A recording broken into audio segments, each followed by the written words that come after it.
जानते हैं कि एक रस्सी में पिरोया, एक साथ चलने के लिए प्रेरित किया और किस तरह उन्होंने अंग्रेजों से लोहा लिया।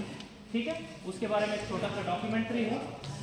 सन्नाटा चीख बनकर फूट पड़ा था जब पहाड़ों की शांति को क्रांति की लपटों ने निगल लिया था और जब एक साधारण सा युवक अपने लोगों की खोई हुई अस्मिता को वापस लाने के लिए देवता बन गया। यह कहानी है उस महापुरुष की जिसे आदिवासी समाज ने धरती आवाज़, जिनकी हुंकार ने अंग्रेजों की सत्ता हिलाई, जिनके हर्ष ने दमनकारी हुकूमत की नींव को आदिवासी अस्मिता और संस्कृति की रक्षा के लिए लड़ा गया था। लेकिन क्या अंग्रेज इतनी आसानी से हार मानने वाले थे? क्या बिरसा मुंडा अपने लोगों को उनका हक दिलाने में सफल हुए, या फिर इतिहास ने उनके साथ कोई ऐसा खेल खेला जिसे जानकर आपका हृदय कांप उठेगा? तो चलिए शुरुआत करते हैं उस महानायक की गाथा से जिसे धरती का पिता कहा गया। वह योद्धा जिसने आदिवासियों की खोई अस्मिता को वापस लाने के लिए पूरी सत्ता से टकराने की ठानी। वह नायक जिसका नाम अंग्रेजों के लिए एक भय था और अपने लोगों के लिए एक आस। शुरू करते हैं बिरसा मुंडा की वो कहानी जिसे आपसे छिपाया गया। तो बात है उस 7 नवंबर की रात की जब रांची जिले का उलिहातू गांव चारों तरफ खुला हुआ था। बच्चा आने वाला था। बाहर गांव की कुछ औरतें इकट्ठा थी।